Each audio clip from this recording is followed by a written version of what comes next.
সুপ্রভাত, good morning. আজকে আমরা চলে এসেছি ভিক্টোরিয়া মেমোরিয়াল।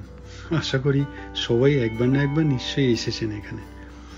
তো আজকে আসার কারণ একটাই, ইয়াশকে দেখেই বুঝতে পারছেন পাঞ্জাবি পরে আছে।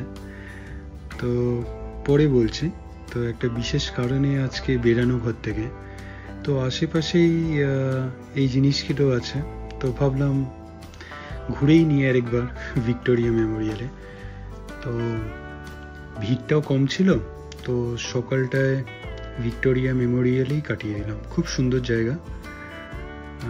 টিকিট কেটে ঢুকে পড়লাম, আর ভেতরে মিউজিয়ামটাও আজকে কম্পারেটিভলি খালি, তো বেশ ভালো করেই দেখা গেল।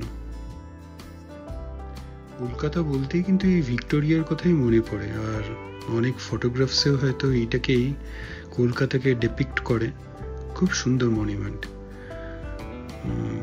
আপনারা যদি না এসে থাকেন অবশ্যই আসবেন, কারণ একটা বিগ মিস নয়তো। তো ভেতরে মিউজিয়ামটাও মানে বিশাল সুন্দর, মানে আপনার কি নেই। আর পেন্টিংস গেলে তো সেই দিল্লিতে যে ন্যাশনাল মিউজিয়ামে গেছিলাম, ওখানেও পেন্টিংস দেখছিলাম, এখানেও কিন্তু কোনো অংশে কম নয়। আর সেই লাইফ সাইজ পেন্টিং, একটা দেয়াল জুড়ে পুরো পেন্টিং। এত বড় পেন্টিং আমি লাইফে কখনো দেখিনি, আর এত সুন্দর, আর খুব সুন্দরভাবে সংরক্ষণ করা। আর এই যে স্পেশালি এই কয়েকটা পেন্টিংস, মানে এখানে এলে বুঝতে পারবেন কত বড়। এত বড় পেন্টিং সত্যি ভারী।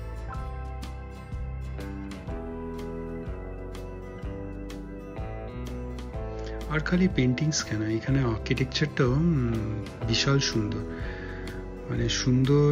আপনার এই ডিজাইনটা দেখলেই বুঝতে পারবেন। আর ভালোই সময় কাটছিল, ঘুরে ঘুরে দেখলাম। ওপরেও ফার্স্ট ফ্লোরেও যাওয়ার অপশন আছে, ওখানে গিয়েও অনেক কিছু। এই যে লেফট হ্যান্ড সাইডে দেখুন, এই পেন্টিংটা কি হিউজ। অনেক কিছু, খালি পেন্টিংস ছাড়া আরো অনেক কিছুই আর্টিফ্যাক্টস ডিসপ্লেড ছিল। তো দেখতে দেখতে সারাদিনই চলে যেতে পারে আপনি যদি চান, মানে একটা এন্টায়ার ডে স্পেন্ড করতে পারেন এখানে। মানে মার্ভেলাস, মানে খুব সুন্দর।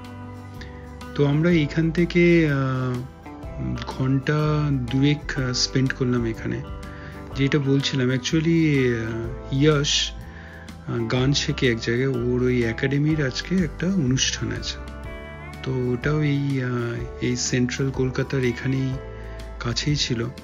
তো নিয়ারেস্ট দেখলাম ভিক্টোরিয়াটাই সবচেয়ে সামনে ওটা, তাই জন্য ভালো একটু ভিক্টোরিয়া ঘুরে নিই, তারপরে ওখানে লাঞ্চ, ওখান থেকে বেরিয়ে লাঞ্চ করে আমরা চলে যাব ওর গানের প্রোগ্রামে।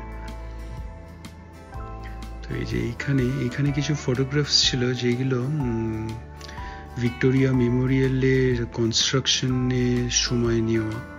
খুব সুন্দর।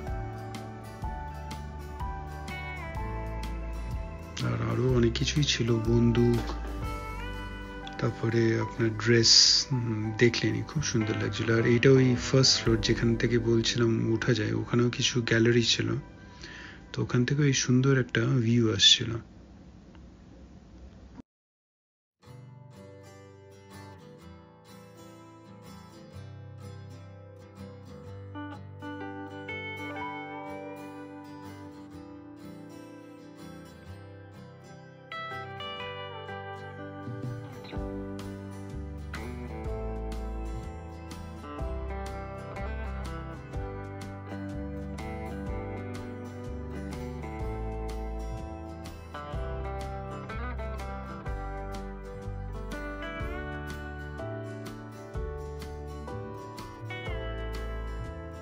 এই যে এখানে অনেক টাইপের রিভলভারও দেখা হলো, কত বছরের পুরনো ভাবাও যায় না।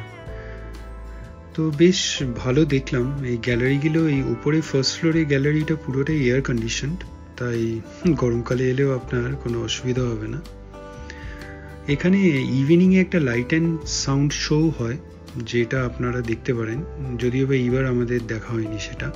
তো বেরানোর সময় এখানে একটা উডেন মাস্টারপিস আছে, তাই বলবো খুব সুন্দর, মানে এখানে বানানো। এটাও দেখতে পারেন, বেরানোর সময় চোখে পড়বে। তো ভালোই কাটলো সকালটা। তো আমরা এবার এখান থেকে বেরিয়ে একটা রেস্টুরেন্টে চলে গেলাম, এইটাও ওয়াকিং ডিস্টেন্সেই। তো mainly Balwant sings eating house, এখানে এই দুধ কোলাটা খুব ফেমাস, যদিও বা ইয়াসের খুব একটা পছন্দ হলো না, অবাকই হয়ে গেলাম। তারপরে আমরা এই ইয়াসের গানের প্রোগ্রামে চলে গেলাম। তো এখানেও সারা সন্ধ্যেটা চলে গেল, একটা মিউজিক্যাল ইভেন্ট, খুব সুন্দর কাটলো। এটার ব্যাপারে ও স্কুলের ব্যাপারে আরেকদিন বলবো। ভালো থাকবেন। ভিডিওটা ভালো লাগলে লাইক, শেয়ার অ্যান্ড সাবস্ক্রাইব করবেন। সাবস্ক্রাইব করার সময় ওই বেল আইকনটা ক্লিক করবেন, তাহলে ইনস্ট্যান্ট নোটিফিকেশন পেয়ে যাবেন যখনই কোনো ভিডিও এই চ্যানেলে আপলোড হবে। ভালো থাকবেন।